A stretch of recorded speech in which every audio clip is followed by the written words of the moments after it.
You're listening to Life of the Record, classic albums told by the people who made them. My name is Dan Nordheim.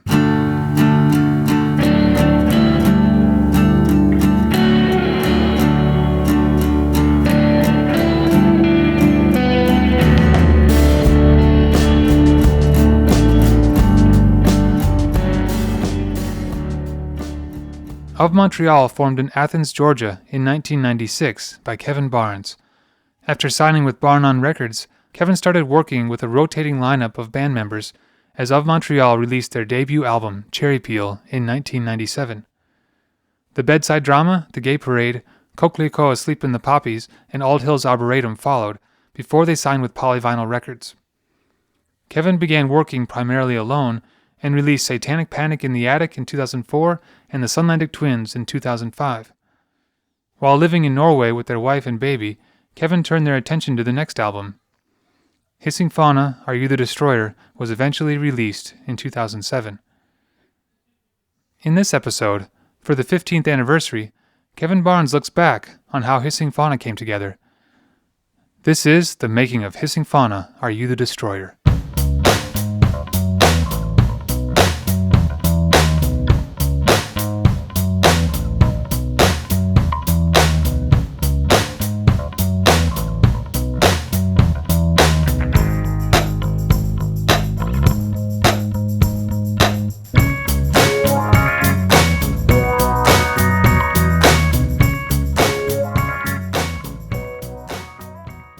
This is Kevin Barnes from the band Of Montreal, and we are going to be talking about Hissing Fauna, Are You the Destroyer? I feel like with everything I make, everything is very organic, and it just sort of happens on some like unconscious level. I'm just driven to do it, and I try not to be self-conscious. I try not to second guess anything because I figure, okay, I'm just going to write and record, and then there'll be time later to decide like what I want to include, what I want to erase, what I want to change. So everything that I was singing and writing at that time was very much connected to what was going on in my inner world. So like things like, I'm in a crisis, I need help.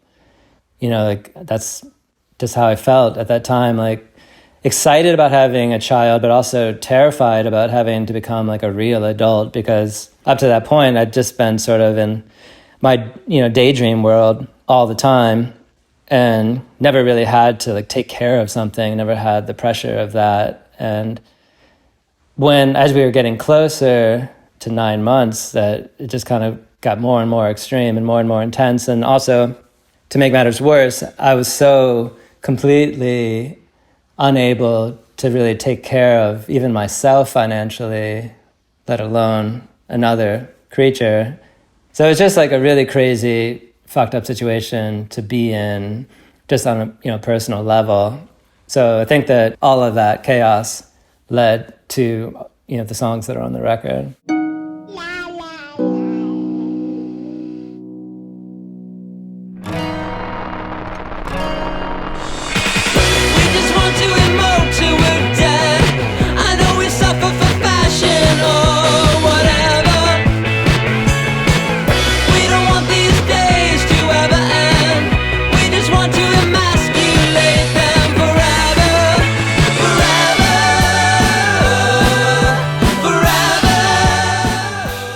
I don't really think of it as like my best record or anything like that. So it's kind of just, to me, it's a bit arbitrary, like why Hissing Fauna is the one that people seem to like the most. I think of it as sort of like the anxiety depression album, because in a lot of ways it is, it's like what I was going through at that time before I got on medication, and I was going crazy. I didn't know what was going on with me. I had never really experienced anything like that. It was such an extreme experience that it feels probably more powerful in a way. Cherry Peel, the first record, was very personal. And then I sort of got away from that and wanted to live or just create these sort of more fantastical types of albums and not really put too much of my like personal private life into the records. And then Hissing Fauna was definitely more of a return to that, of like what's going on in my personal life. It should be like really transparent, you know, like I'm going to sing about what's real, sing about what's happening, and not, you know, create some outrageous characters that I would invent so that I didn't have to write about myself or sing about myself. So maybe that's why people connected with it more, you know, that there hadn't been a bunch of songs about depression or anxiety, really. And I think that maybe the vulnerability of it is what appeals to people, and just kind of making people feel like they're not alone in having those feelings and having these experiences. I mean, we were completely obscure for the first like 5 or 6 records. And then we signed to Polyvinyl and put out Satanic Panic in the Attic. And then that was like the first real taste of any kind of like commercial success or any sort of like boost in our popularity. Sunlandic Twins, the record before Hissing Fauna, was also like another like step forward. And it was like, wow, people seem to really like Of Montreal for some reason right now. This is cool. But there's a lot of stuff going on in my personal life at that time. So I had been married for about a year when Sunlandic Twins came out, and my wife was pregnant, like 9 months pregnant, I think, when Sunlandic Twins was released, or like basically like right around the time where my daughter was born. And I wasn't making enough money at that time to really think that, oh, this is a way I'll be able to support my family. And so there was a lot of like stress in my life, a lot of fear, a lot of anxiety. But so I was still trying to like keep everything going, and went on tour a bunch with Sunlandic Twins, and the record was doing very well, and we were playing to larger audiences. And so on that level, it was very positive. But at the same time, to do that as your form of earning money, you have to be away from your family. So to be away from my daughter, you know, like newly born, and my wife, and all the stress that she was feeling was pretty intense as well. And so it put me in a very strange place psychologically, because I was happy that the record was doing really well, happy that my career was sort of taking off, but then also torn, because to do what I wanted to do and needed to do, I had to basically kind of like abandon my family to do it, at least physically. I couldn't be there physically. So that created a rift between my wife and I, and a lot of stress and stuff was connected to that. And then we actually split up, and she's Norwegian. She went back to Norway and took our daughter with her. So that was basically like where my mind was at, where my life was at when I started working on Hissing Fauna. Pretty sirens don't go flat. It's not supposed to happen like that. Not like that. Not like that. We've got to keep it physical. When I tell you it's 6 hours away, please got to say that you miss me, feel me or whatever. This is a tubes of boxing our heads. They just want to emaciate them forever.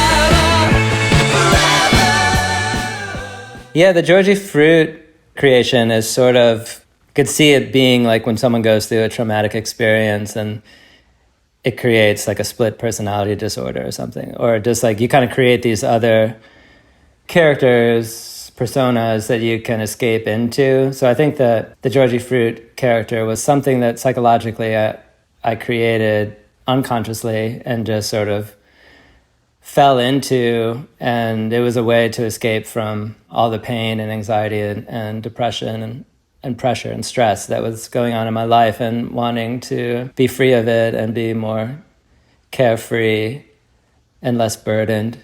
I think that for me, creating the Georgie Fruit character, that it was basically me deciding like how I wanted to be perceived, and even just on my own level of like how I want to perceive myself. And growing up, you know, in like suburban America with like pretty conservative, you know, pretty normal parents, and, you know, it wasn't really the kind of life where you'd have access to all the information that we have now, you know, pre-internet and all that. So my like gender perception was very much informed by that upbringing, whereas like, you know, it's very limited, like what you can do, how you can feel, or how you can identify. So, you know, it's just like man, woman, that's it. But I always felt like I was definitely somewhere in the middle, third gender or whatever. But I didn't really know that much about it and never really spent a lot of time researching it, just sort of like living in the moment and having certain feelings about it or having certain changing views about how I want to be identified by other people. During the Sunlight Twins tour, I started getting more into gender bending, more into like being outrageous or whatever, just like getting more into like partying.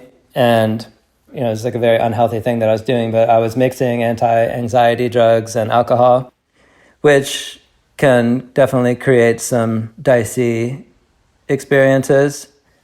So it was definitely a form of escapism to be this outrageous character and be sort of glamorous and this character that is pretty far from, my childhood, pretty far from the person that I was able to be up to that point.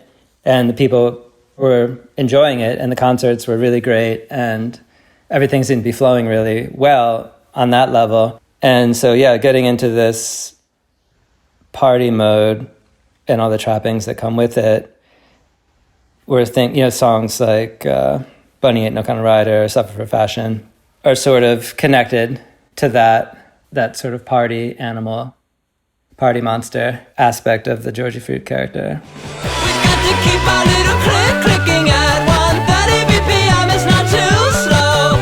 If we gotta burn out, let's do it together. Let's all melt down together. Together. Let's go together. Let's do it together. Let's go together.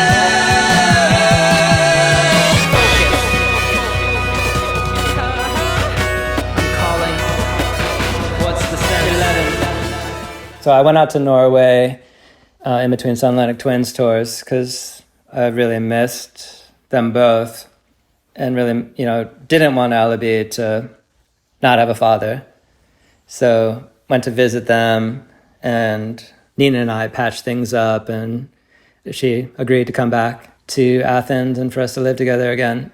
So in that time, some of the songs that I made were after they came back. Suffer for Fashion actually was one of the songs I made after they came back. I think of the music and how I want it to flow together and very much influenced by the concept albums of the 60s and 70s. And I always thought it was cool, the way certain songs flow together on classic records like the White Album or Sgt. Pepper's or whatever. And for there not to be just like, the typical 3 seconds of space in between each song or whatever. I always think it's really cool when you can't really tell where one song ends and one song starts, or even just the challenge of trying to make things flow together in that way musically is always cool. So I did a lot of that on Sunlight Twins, and that kind of just carried over into Hissing Fauna, I guess. But Suffer for Fashion seemed like a good intro song just because it is more upbeat and I started thinking about that, how like the Beatles and the Stones and people like that, or I guess maybe it's just kind of like a thing that a lot of artists do is like, you want to put like a real peppy song up front. It's kind of like a concert or something. If you go to see a band play and the first song they play is super down tempo, there's no momentum anymore. It's like you have all the momentum in the world before you come on stage, and then you get to dictate like what the energy of the experience is going to be. So a lot of times I do want to start with like a more upbeat song so that it feels good to be listening to the record and you want to get deeper into it. Let's go together. Let's do it together. Let's go together.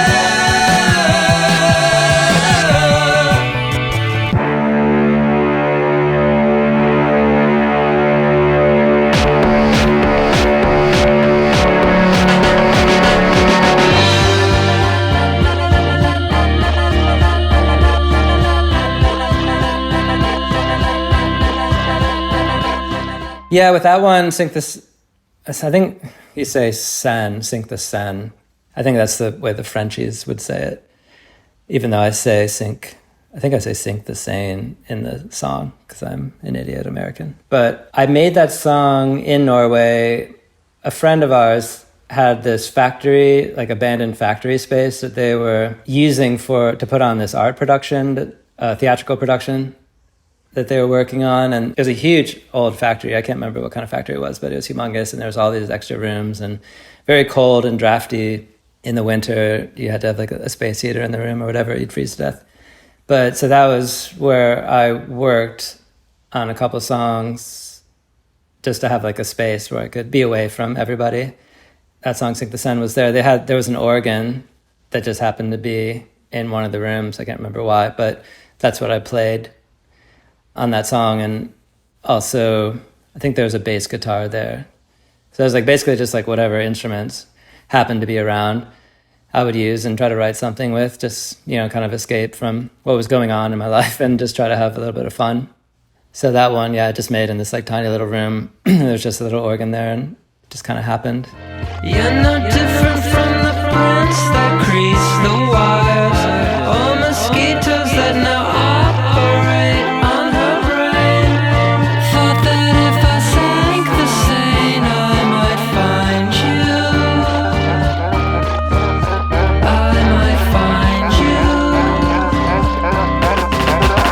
I'm not different from the clothing, like from the stair. Yeah, so for some of the songs, I was doing that rewire thing where you have logic and reason running at the same time, which now you don't have to do anymore.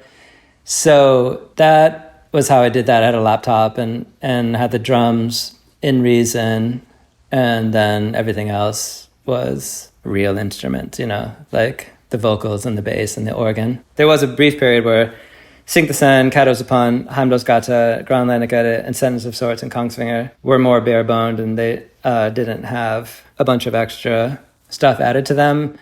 They're mostly just things that I did in Reason, but then later, once I got home, and then I added some other things to them. I think that when I was doing like Kato as a pun, I was basically just, I had like a tiny little MIDI keyboard and just kind of fooling around, just like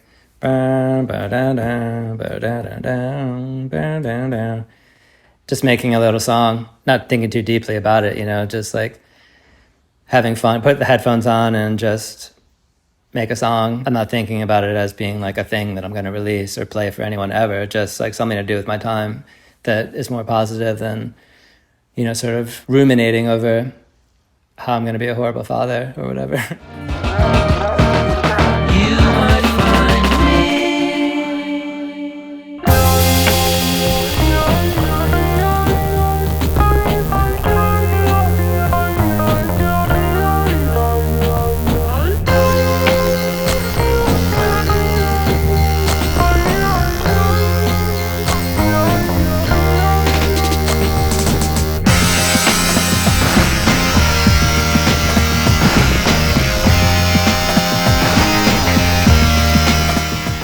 The people that we were staying with in Norway had a cat that they named Kato.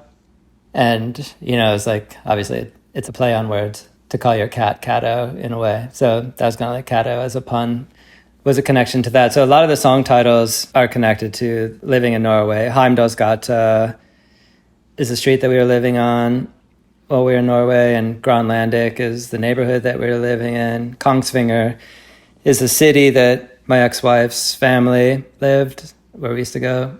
And so that whole section is very much connected to that experience in Norway.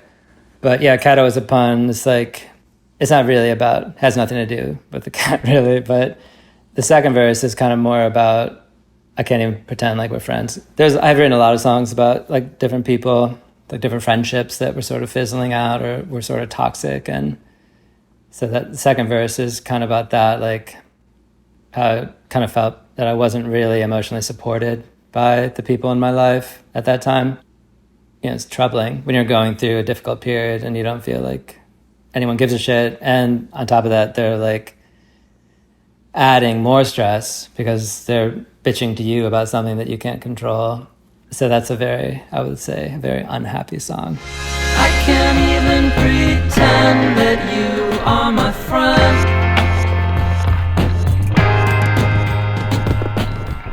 What has happened to you and I? And don't say that I have changed, 'cause man, of course I have. Are you far too depressed now even to answer the phone?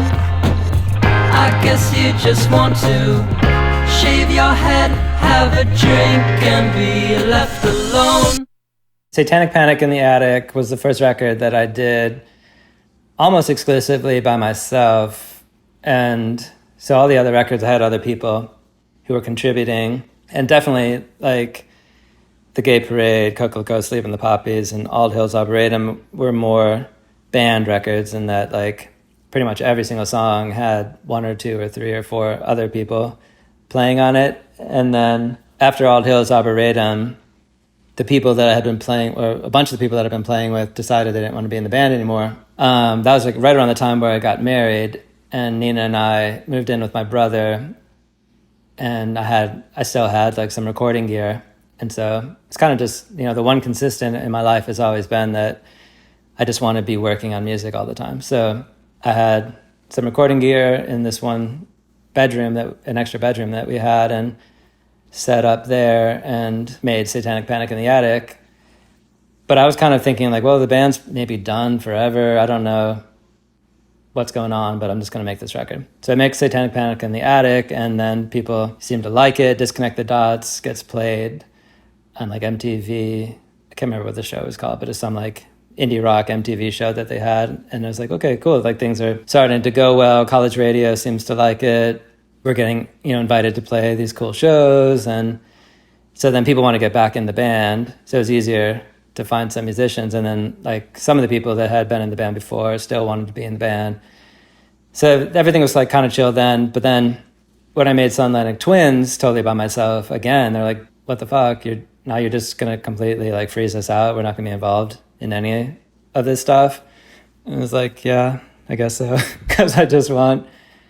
It's very therapeutic for me. You know, of course it's therapeutic for them as well. But for me, it's like, I need to be in the studio with the headphones on, just escaping and creating. And it's so fulfilling to do that. And I don't need necessarily, unless I might want other people to be involved, but I don't really need other people to be involved to like do the things that I want to do. And it's kind of easier if I can just, and it's more fun if I can do the things myself. I can play the keyboards myself, play the bass myself, you know, do whatever it is myself. So at that time especially, I just didn't really think that much about including other people. So it would hurt their feelings. Well, one person in particular hurt their feelings the most. And so it was kind of like a weird thing that I was going through where it was like, on a lot of levels, things are great. On a lot of levels, things are horrible. And I'm just kind of absorbing all of it and feeling all of it. And it's a bit overwhelming.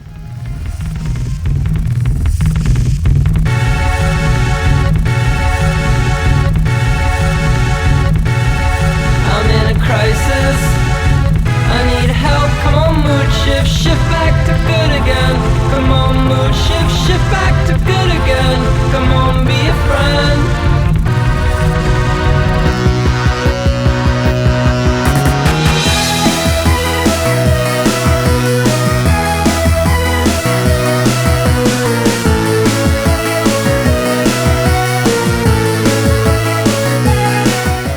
Yeah, with Heimdos Gata, I was trying to make something more positive feeling, because in general, like if I'm feeling super depressed, stressed out, frustrated, miserable, I don't always make music that matches that mood. I often will try to make music that will pull me out of that state of mind. So I was trying to make like the poppiest, happiest sounding music.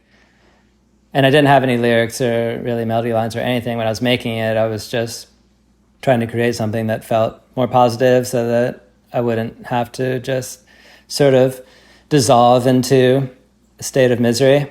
But then once the music was done, I, was deeply depressed, and I wasn't just going to sing about some like trivial, superficial, happy thing, because I couldn't do it. I wanted to sing about something that was more connected to what was going on. So singing about that, singing about what's going on with the chemicals in my brain. Why am I unable to enjoy life? Why do I feel like I'm under attack? And singing, I'm in a crisis, I need help, come on, mood shift. Because, there's sort of realization that it could be anything, any like moment in time, you could feel anything. You could feel like excruciating pain, you could feel, incredible ecstasy. And a lot of it, you don't really have any control over, it's just what's happening and you're just like dealing with it. So as sort of that feeling of like, come on, something change, something get better. Nina Twin is trying to help and I really hope that she succeeds. Though I picked the thorny path myself, I'm afraid of where it leads. Chemicals don't strangle my pen. Chemicals don't make me sick again. I'm always so dubious of your intent. Like I can't afford to replace what you spent. Come on, chemicals. Come on, chemicals. Come on, chemicals. Of course, like there are things you can do to make your mood better, whether it be like exercising more, yoga, breathing exercise, whatever. It's not going to like completely cure the problem. Or even like, sometimes you have to break up your marriage because you can't function. You're not functioning properly and you need some space to get your head together. So that was kind of like, I think the problem is like the two things were sort of like butting heads, where it was like, I really don't want to be relied on 100% of the time. I don't want to have to be a reliable person. I'm like an artist. I'm a freak. I'm a weirdo. I'm like unpredictable. This is scary for me, So just that whole thing was hard. It was a hard transition to make. Of like, I need to be more reliable and predictable. I think that, played a big part of it. And then also just the terror of being unable to support my wife and my daughter financially was, pretty intense. And at this point, totally broke. We didn't have a house, we didn't have an apartment, we didn't have a place to live, everything was in storage. So it was until after Hissing Fauna, like after Nina and I got back together, Hissing Fauna comes out, that's when like all these like things like the Outback Steakhouse thing, the T-Mobile thing, like all like the weird corporate stuff was coming in. We play like Coachella, we play like Lollapalooza, like all that shit happened like after Hissing Fauna came out. So yeah, it's just like all these things I didn't realize at the time. It's like, man, you'll just figure it out. It'll be okay. At the time, it seemed like, I don't know how it's even going to happen. Like, we're fucked. Everything is fucked. Nina Twin is trying to help and I really hope she gets me straight. 'Cause my own inner cosmology has become too dense to navigate.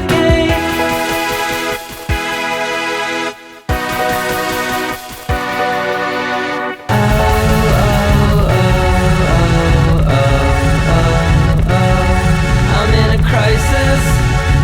I need help. Come on, mood shift back to good again. Come on, mood shift back to good again. Come on, be a friend.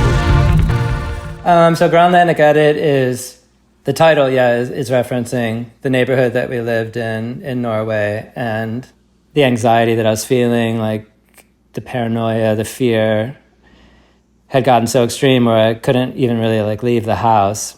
And Norway in the winter is pretty oppressive. I mean, the sun is only up for a few hours, it's cold, it's gray.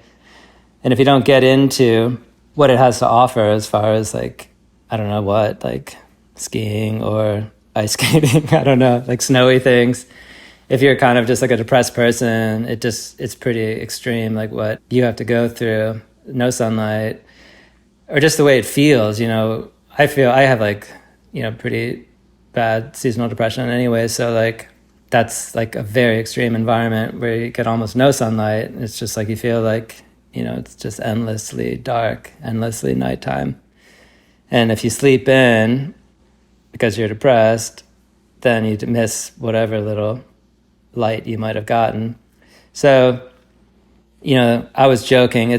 I was like kind of just like playing around, like I'm satisfied living in a friend's apartment and only leaving once a day to buy groceries.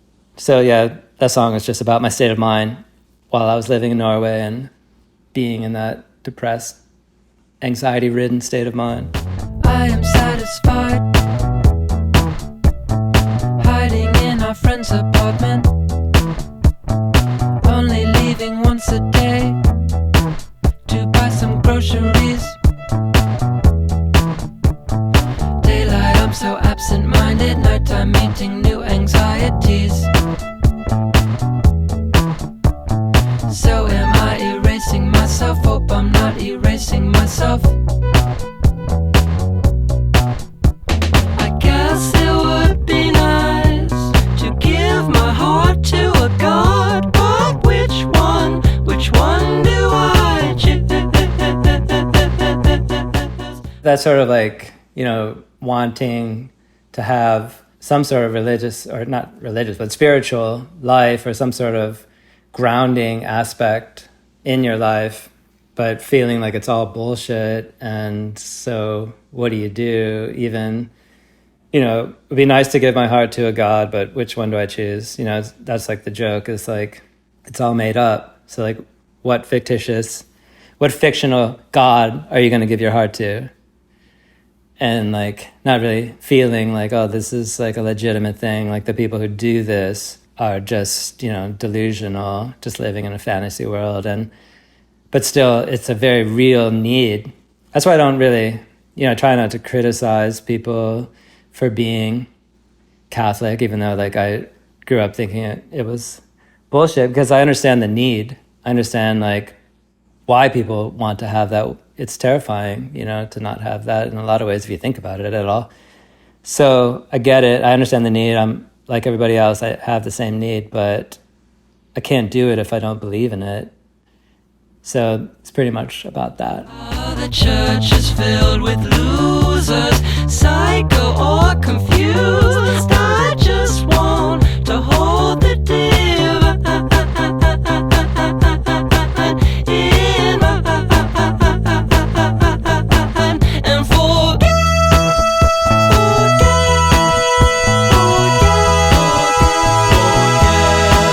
all the beauties wasted. And also growing up Catholic as well. Like I was raised Catholic, went to church for 18 years every Sunday, went to Catholic school. My mom was a Bible studies teacher. But I always thought it was a joke. I never, for even a millisecond, believed any of it or cared about any of it. But I still had to go. So it was like kind of torturous to just have to sit there in church and just see this weird charade play out every Sunday. And like the whole thing of like getting up with my sisters and my brother and all of us piling into the car, and the smell of perfume and makeup, and it was a very intense, visceral experience. And then I was even an altar boy for a while, so like wearing like the weird little child vestments and shaking the incense can and doing that whole thing. So yeah, definitely raised in the church or whatever, but never really thinking like this is normal or this is like a good thing for humans to be involved with. But I think that, having that experience was actually cool for me, just to kind of like see what life is like inside of that world, the weird, like uptight, conservative world. I'm like, God, how do you fucking survive? Like nothing. What like thrills you? What excites you? Just every day being exactly the same? Like how could that give any meaning to your life? And the craziest thing is like with everybody and anything that like you could change so quickly, and everything up to that point just dissolves because now you're a new person and a new thing. So there's like absolutely no reason to cling to any feeling that you have about what you are, what your self is, or whatever your identity. So I think that I knew that at an early age, but it's interesting when you're not surrounded by other people who are like, yeah, I agree with you, that makes sense. You're surrounded by people like, you're crazy. Guess it would be nice to help in your escape from patterns your parents designed.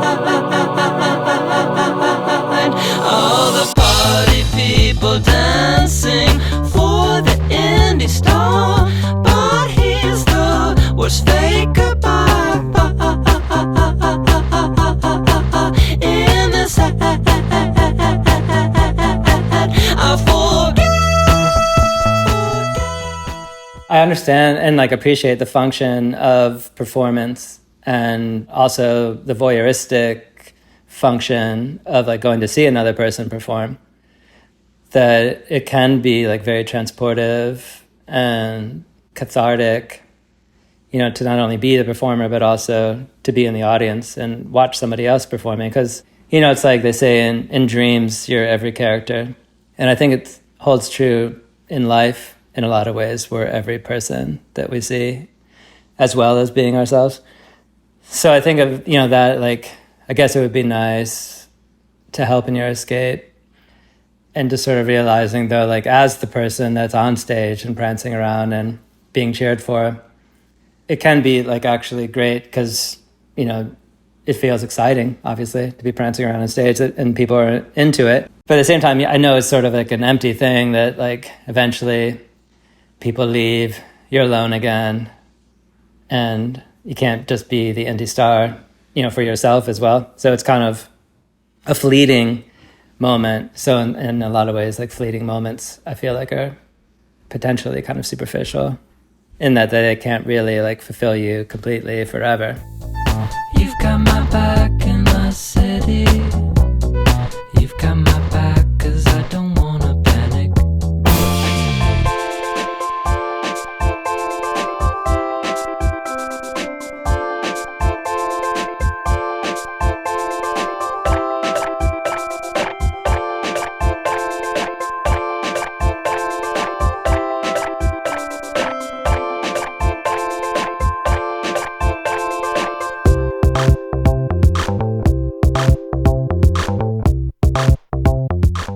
Yeah, I think I made this one actually in Kongsvinger.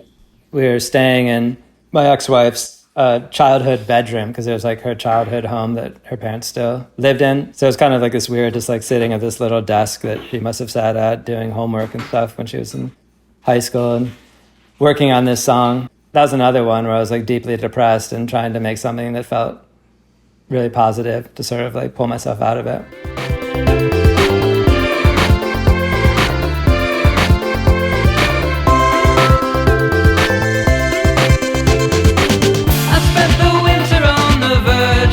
Total breakdown while living in Norway. I felt the darkness of the black metal bands, but being such a fond of a man, I didn't burn down any old churches. Just laughed way too much. Just laughed. It has that sort of like disco strings that.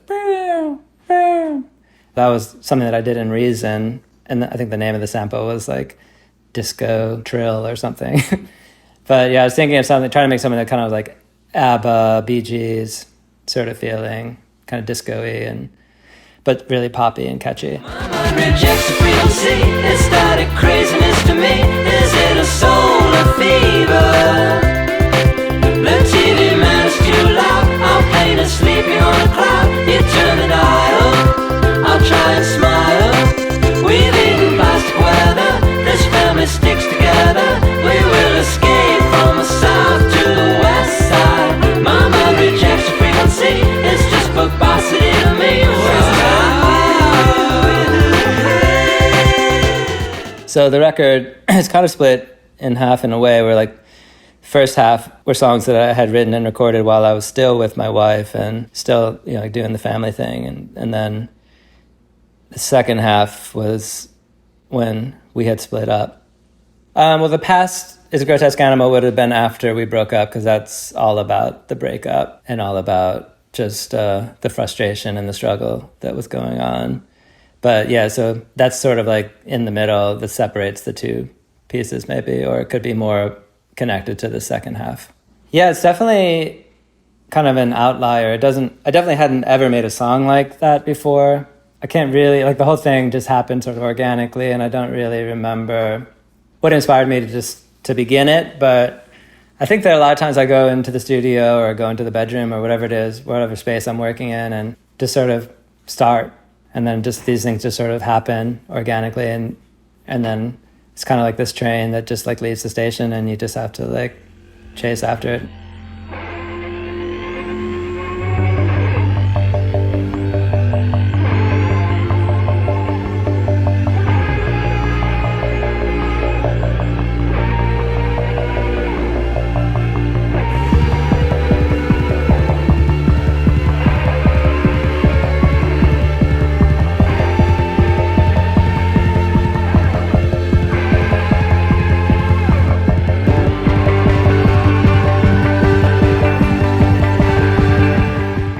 That one, lyrically, I just like basically went through this journal that I was keeping.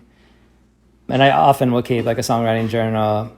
So yeah, just kind of like went and looked through the journal and looked at all the different lines that I had written down and chose like which ones I wanted to use. And it's very much, sort of like an open letter to Nina, because, just directly talking to her the whole song and talking about our life together, things that we'd experienced. And at this point we were broken up, so I was reflecting on our time together and just, kind of communicating directly to her. The past is a grotesque animal, and in its eyes you see how completely wrong you can be. How completely wrong you can be.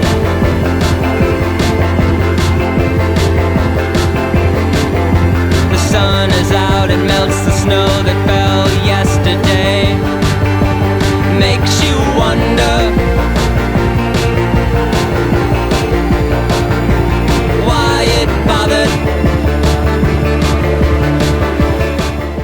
Yeah, I remember when I was done recording it, I felt a little bit self-conscious because like it is very emotionally bare and very vulnerable, and I hadn't really done that very much in the past. I guess I did it more on Cherry Peel, and then I stepped away from it because the criticism that Cherry Peel received made me feel like, oh, I don't really want to share my inner world with anybody else because then they'll make fun of me for it or whatever. So I kind of like got away from that for a long time, and just with things that were going on in my life when I was making Hissing Fauna, and especially like recording that song, just didn't really have the feeling that I needed to protect myself from the world. I just really wanted to express that. So yeah, I guess it is probably the closest that I've come to being completely not self-conscious and just making something in the moment. But I think it helped that I was basically just like, yeah, I'm just singing this song to Nina and not really singing it to anybody else. I fell in love with the first cute girl that I met,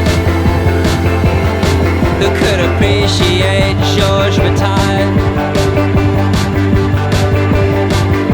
Standing at a Swedish festival, discussing story of the eye,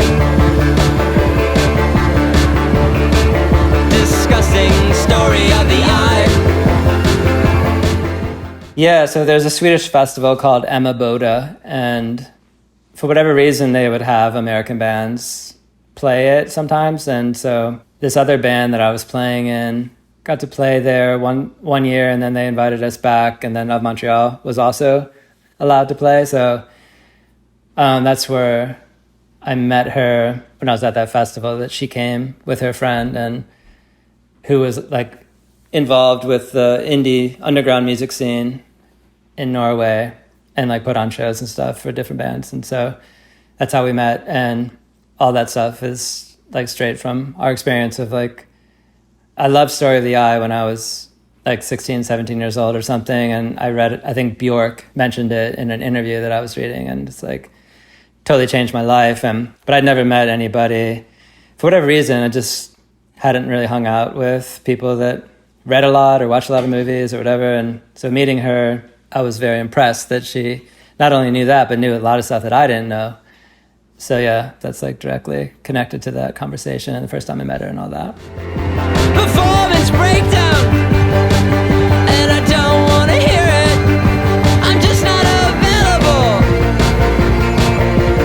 Things could be different, but they're not.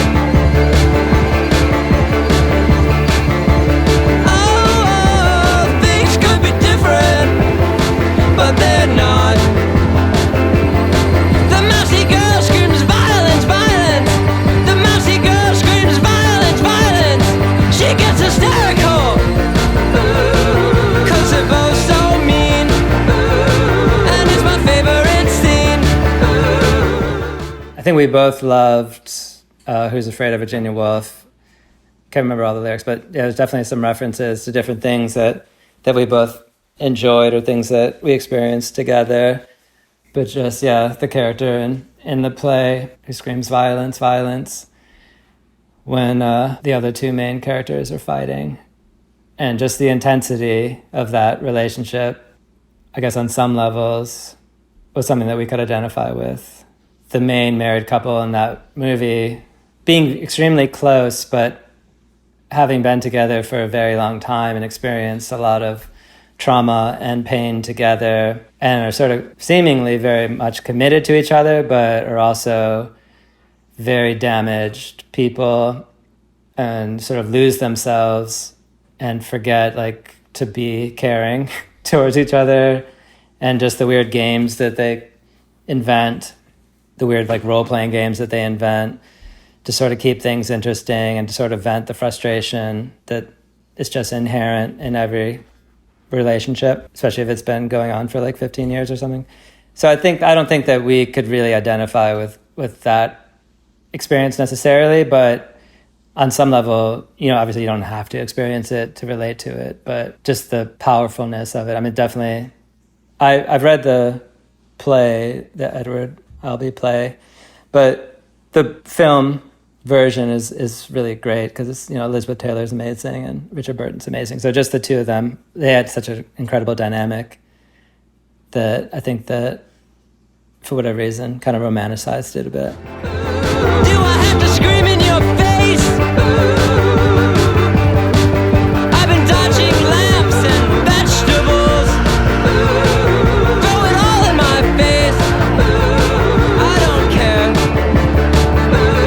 Let's just have some fun. Let's tear the shit apart. Let's tear the fucking house apart. Let's tear our fucking bodies apart. Let's just have some fun.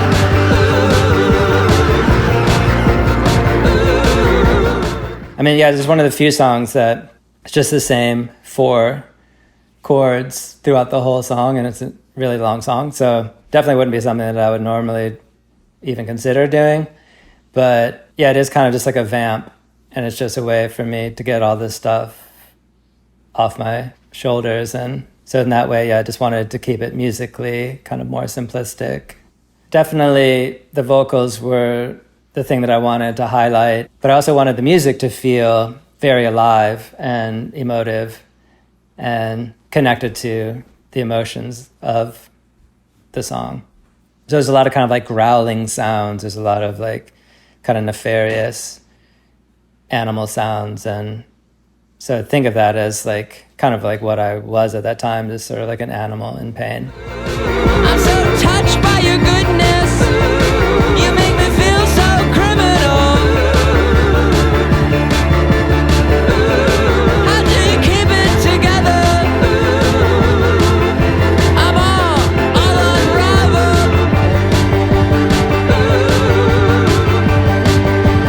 But you know, no matter where we are, we're always touching by underground wires.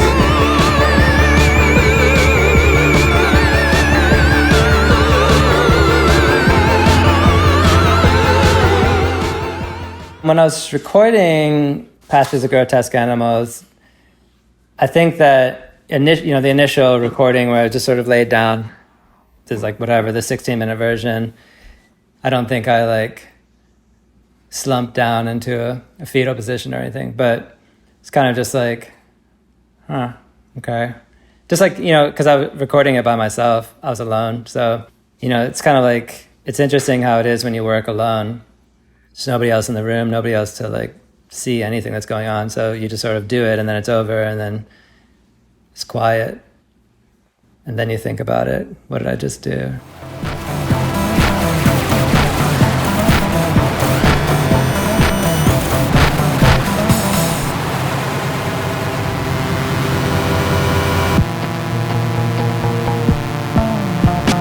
Saw her at Go Kissing Girls, what a shock, said you must be an artist. She muttered her reply, I was judging her friend as the DJ played a dead gem. No one wants to dance, they're outside, smoking cigarettes. There's a bar in Athens called the Go Bar. Doesn't exist anymore, but it was for a long time. everyone's like favorite bar, basically. It's like very cool, chill people that work there, and they'd have a lot of awesome bands playing, and it was kind of like, you know, one of the cooler spots in Athens. Bunny is definitely, you know, directly from an experience I had. And like an asshole, I didn't change the names to protect the innocent. So Evo is actually a person that I knew, and the whole experience is like straight from what happened one night. But I don't know why I said the thing about the soul power or any of that stuff. It's a mean song, you know, but I think it's just the way it's, you know, very common for me to not really think about the ramifications of something that I'm singing about and just sing it because that's what I feel like singing about at the moment. And then later on being like, ugh, why did I do that? Eva, I'm sorry, but you will never have me. To me, you're just some faggy girl, and I need a lover with soul power. And you ain't got no soul power. Eva, I'm sorry, but you will never have me. To me, you're just some faggy girl, and I need a lover with soul power. And you ain't got no soul, you ain't got no soul power. No, you ain't got no soul. Well, there's a weird experience. One time we were playing a show in Athens, and Eva actually got on stage, and I was like, oh no. And while we were playing it, and she kind of like pretended like she was going to kick me in the face. But luckily she didn't, or I'm not sure what her pronouns are. I shouldn't say she. They didn't, I don't know. But I think that kind of made me feel like they were like chill with it on some level and just thought it was like funny. It would have been intense if they would have like strangled me or like shot me or something.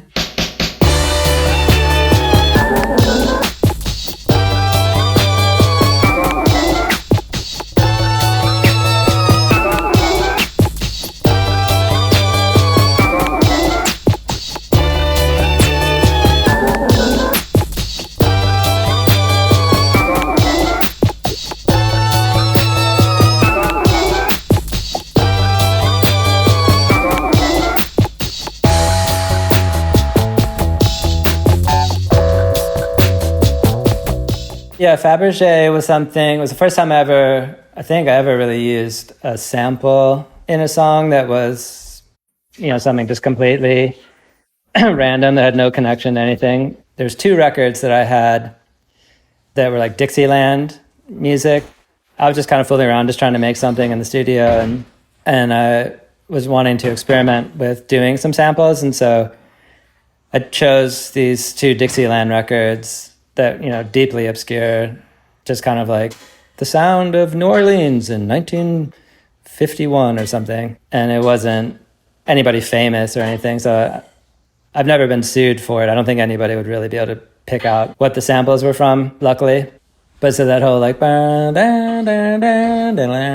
that's like 2 different samples that I chopped up and put together, and then I pitched it up and back down again just for that intro thing. And then musically, when it goes into the kind of funkier part, it's definitely thinking, well, it's great because it was fun to make something musically that I could express this persona through, the Georgie Fruit persona that was sort of starting to evolve.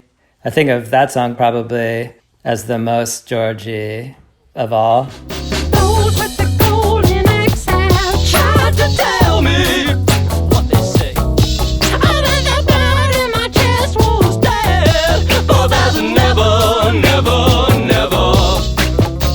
She ain't my thug no more, ain't no kind of killer. And she can break 'em all, that she damn well please, just as long as she brings it home to me, and it's still hot. Can you touch what I'm saying? The Fabergé egg, you know, was something that I worked at a flower shop when I was in high school, and there was a man who was traumatized as a child deeply, and all of his hair fell out and never grew back. And he was very into creating Fabergé eggs. So it became like this weird thing in my imagination, just thinking about this person making these Fabergé eggs and thinking about like a Fabergé waterfall or the Fabergé egg falling and shattering and just the pain that would cause. But I think, yeah, Shuggie was somebody that I was listening to a bunch at that time. And so it's like this combination of sort of semi-abstract poetic lyrics and more direct sexual references and just things that were going on. Like, I can't take the stage straight.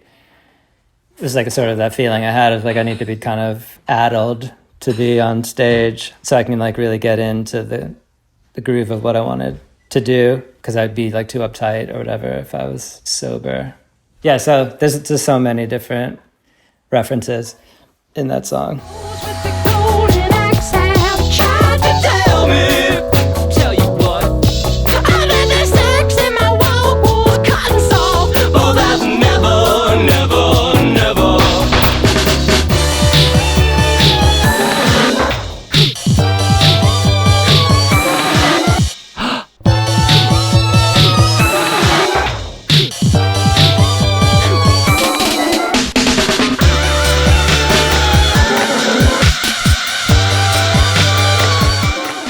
Yeah, I always loved the way when Prince would get really weird in songs and just like say something in a weird voice and then scream. It's like really inspiring to me. Like, there's some songs on Controversy where he's like he just says like weird stuff like the inventor of the AccuJack, just will like say some random thing. And that is something that I thought was so cool. I do that a lot in my songs too, but then that like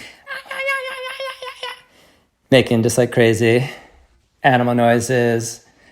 It feels, it's like very emotive to do that. It feels like you're sort of exercising some like weird sex demon. Yeah, because like the Georgie Fruit character is a very sexual character. And that whole time period for me was this period of exploration. Yeah, it was like this, a couple year long sexual adventure, sexual walkabout, to do a 30 Rock reference. Be careful how you touch me, my body is an earthquake, ready to receive you, my mind's making glaciers, metals for my soldiers, let's be like strangers, touching for the first time. Ooh, skeletal landing, the controller sphere, false priest, skeletal landing, the controller sphere, false priest.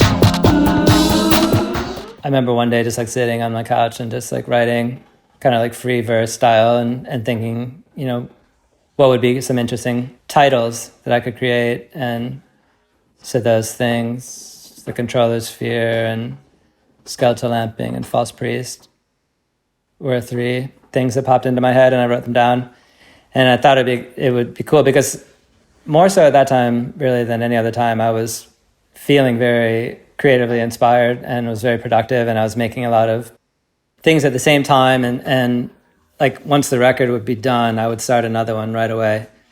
Like how quickly I made skeletal lamping after this, and how quickly I made false priest after that. And so I kind of knew in my head like what I wanted to do next.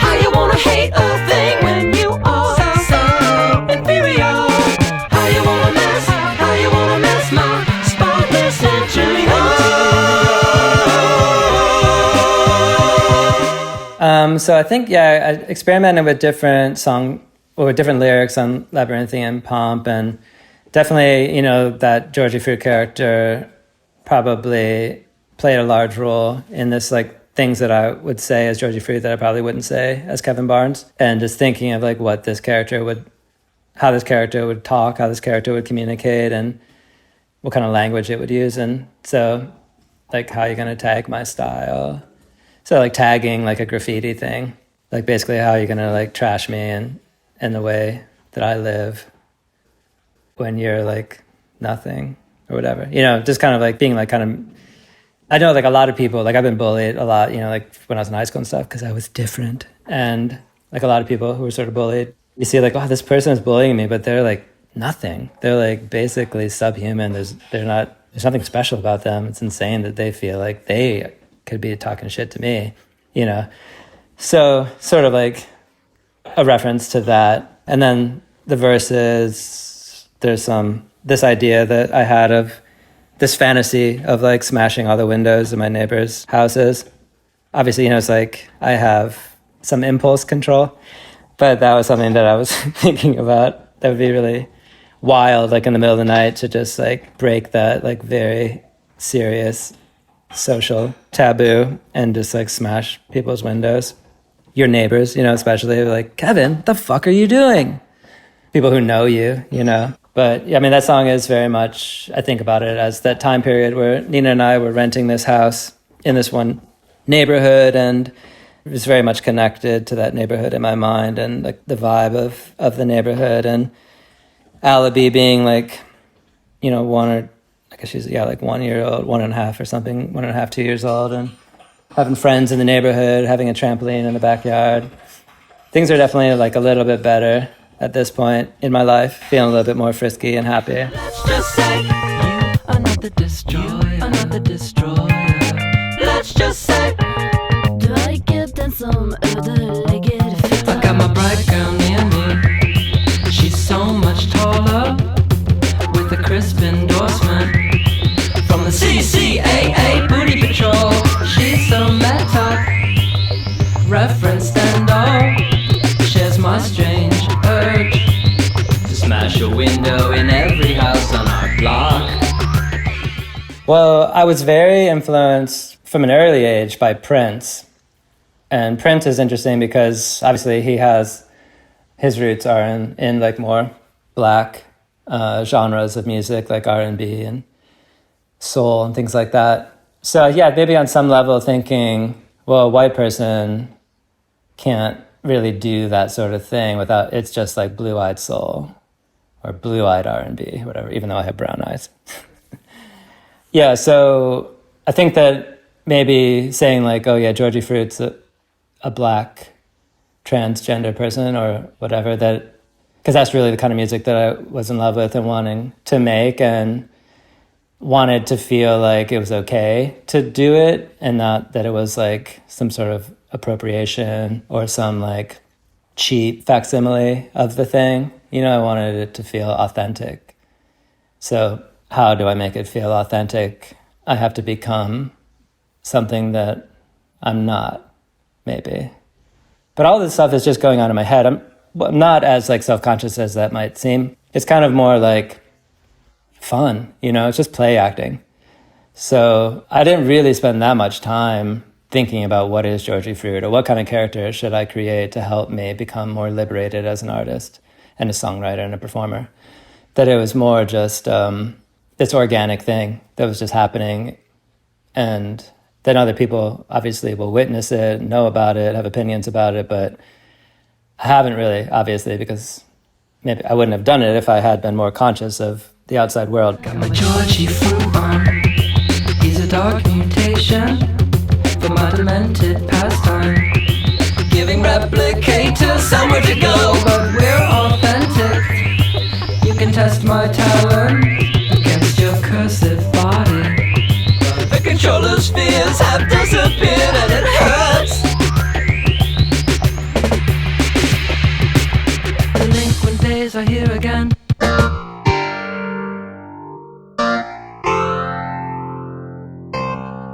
It's like to disappear forever, but I'm not afraid.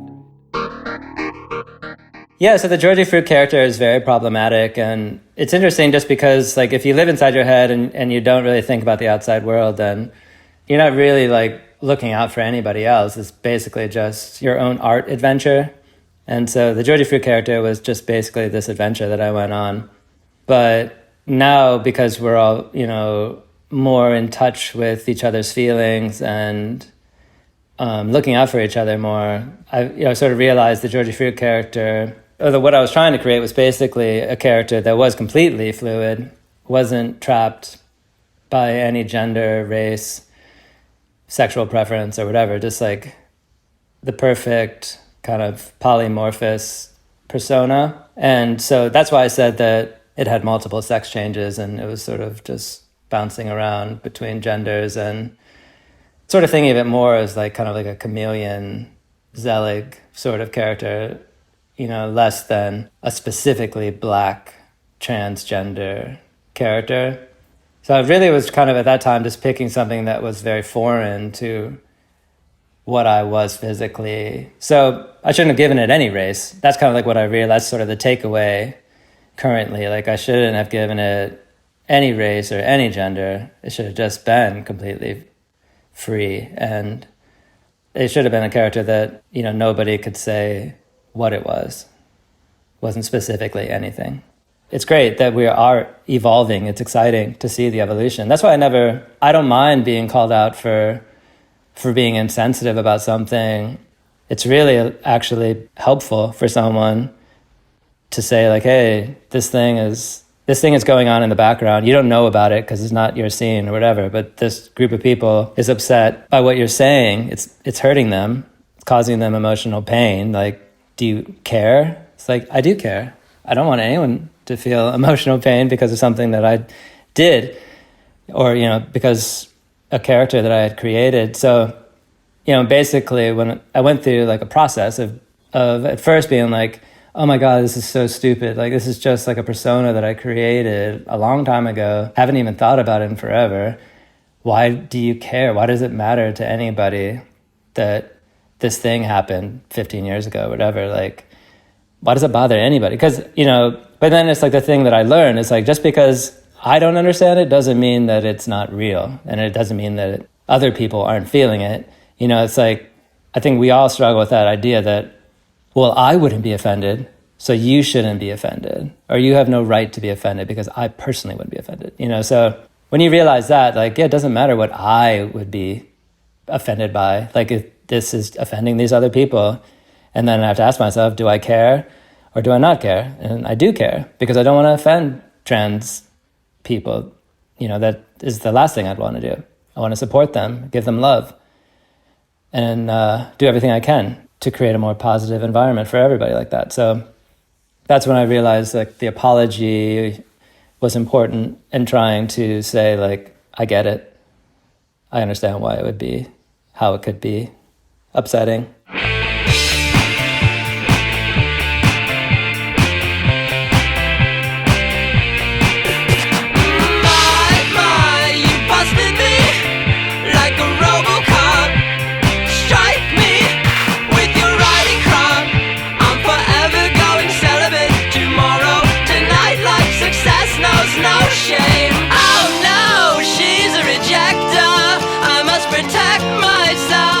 Yeah, that one is kind of, I think of it almost like, was definitely like kind of the most rock and roll thing on the record. And I always love, you know, like Iggy and the Stooges and MC5 and Velvet Underground when they're like super rocked out. And of course, like Bowie has awesome rock songs. And so it's definitely kind of feeling inspired by that and wanting to make something that had that groove to it. It also has a little bit, I remember at the time, that song House of Jealous Lovers was really popular, and I really liked the way that song sounded, and so kind of wanted to make a song that had a bit of that energy to it.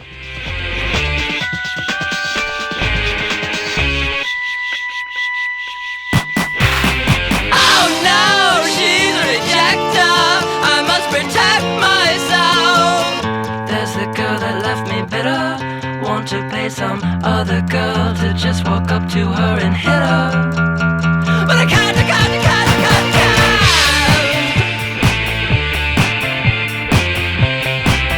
can't just hit her. No.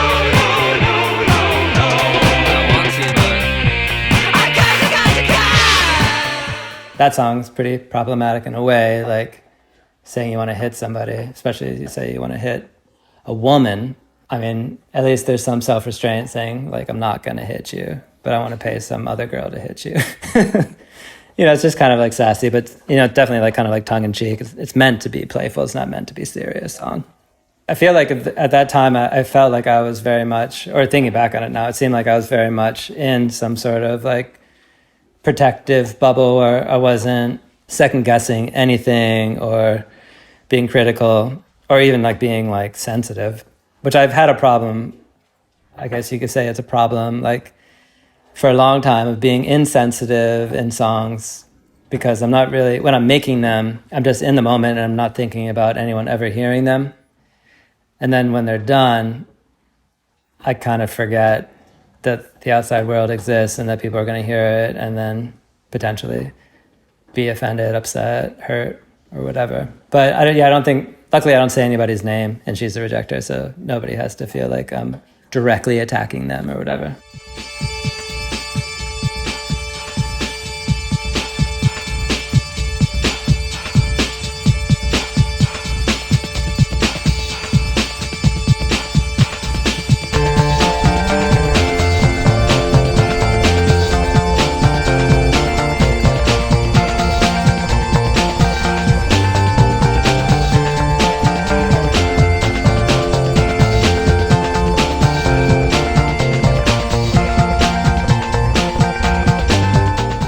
Yeah, so that song is about me and Nina and Alibi. And Alibi, when Nina and I were separated, Alibi would take a photo of me and bring it to bed with her every night. And that just really broke my heart, And that's like one of the big reasons why I really wanted us to get back together and really wanted to be in her life, because it's so sad to think about. So I'd make a reference to that in the song. She takes my photo to bed was about Alibi. And just kind of like, I know I'm a very messy person and fucked up and insensitive, but yet this beautiful little creature loves me and like wants me to be a part of her life.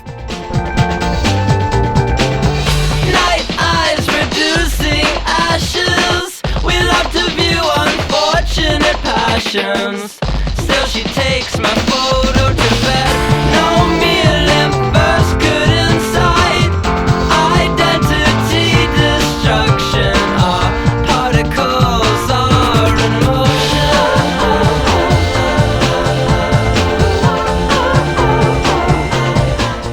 We called Alibi our leafling. So this sort of thought that we had been reincarnated lovers or whatever, but we were always freaks, and so that's why the title, We Were Born the Mutants Again, this time with leafling. So yeah, just kind of like a sweet reference to, like our little family at that time.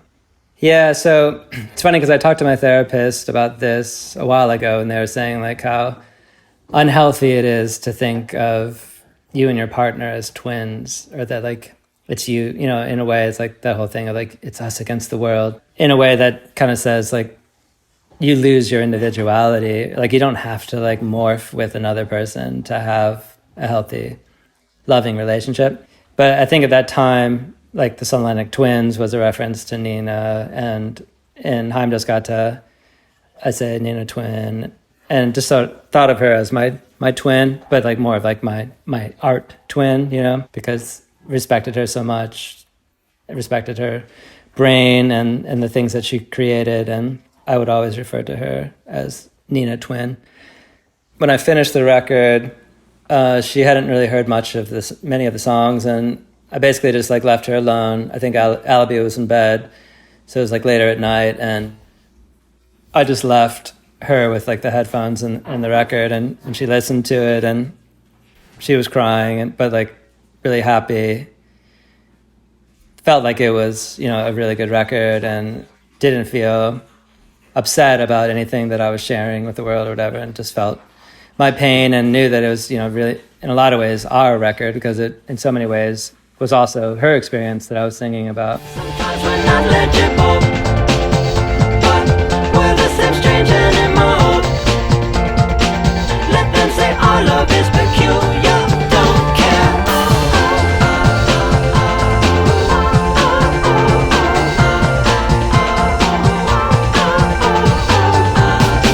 There's only now, no ever after.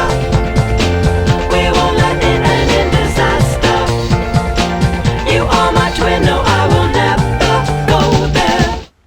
it's funny, when Hissing Fauna was finished and like we were playing it for people, when I would like play it for friends and stuff, and they all seemed to kind of be like, wow, this is really good. This is, you know, kind of like implying like the rest of your stuff's okay, but this is like really good. Kind of surprised. So that was like, oh, okay. It makes me happy. But it actually leaked like way early. I think it had leaked on the internet like 3 months before it came out or something. So we're like, oh my God. You know, at the time it seemed like bad news because people were still buying CDs back then. And, you know, I was like, oh, well, if it's already leaked, then probably won't sell very well. The label was like kind of freaked out about it. But I think it actually helped the record because, you know, buzz was growing so much by the time the record came out that a lot of people were excited about it, wanted to hear it. So when it came out, it was very kind of instantly, like Pitchfork gave it a really good review, and the shows were going really well, and we were kind of playing like bigger and bigger venues. So it was like around this time where like places that we used to play, like the kind of the indie circuit that we used to play, where, you know, if we were lucky, we might get 100 people at a show, where most often there'd be like 12 people at the show. Now those places were selling out, and there was like a line around the block. And so that was like really exciting to see, you know, like the evolution of that. And, you know, to have our 15 minutes of fame was really exciting. And especially after like so many years of being totally obscure and feeling like a complete loser, it was nice, you know, to be special, to feel special for a little bit of time. So I remember that time period, I have like, you know, really positive feelings about it. But then it was also, you know, the same problem that existed with Sun Atlantic Twins, you know, where like the record's doing really well, but my marriage is not doing well because I have to be gone all the time. And it definitely makes you kind of grow apart the more time you spend away from each other. And, you know, Nina was back at home with Alibi and like having to be basically like a single mom, and I was out on the road. So yeah, it was, you know, it's good and bad from that perspective. But from just, you know, if I forgot that I had a daughter and a wife back home, then it, you know, it was a pretty exciting time period. Definitely like Kevin's wild years.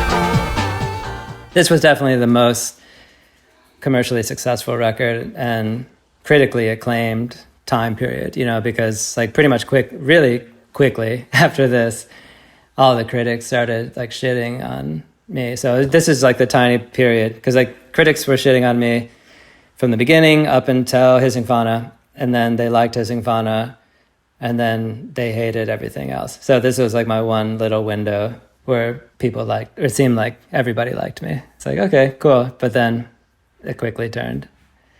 But that's the way, that's the way it goes, you know.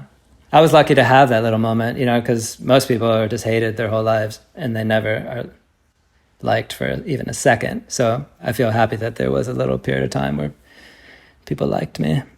I could be like, oh, I'm not just like the Hissing Fauna person. Like I've done other things, but you know, it's just like anything else. Like you have that, if you're lucky, you have that one record that people like, you know, and it's the thing that makes you special or gives you like cultural relevance or whatever. And it would be easy to be like, to feel weird about it, you know, and feel like there's more to me than just this thing that I did 15 years ago, which I totally feel that way. Obviously, I don't really like care that much about Hissing Fauna, but I think it's cool that other people do. And it definitely feels good when you play a song on stage and people recognize it and they're happy that you're playing it, you know, because that's a rare thing. I think that it would be stupid of me not to appreciate. I think it's cool that people can still get something out of something that I made so long ago. So 15 years, some people still like it, but just imagine how much people are going to like it in 1,015 years. I'm just playing. We'll see. We'll check back in 1,015 years and see if people still care. Visit lifeoftherecord.com for more information about Of Montreal. You'll also find a link to stream or purchase Hissing Fauna, Are You the Destroyer? Thanks for listening.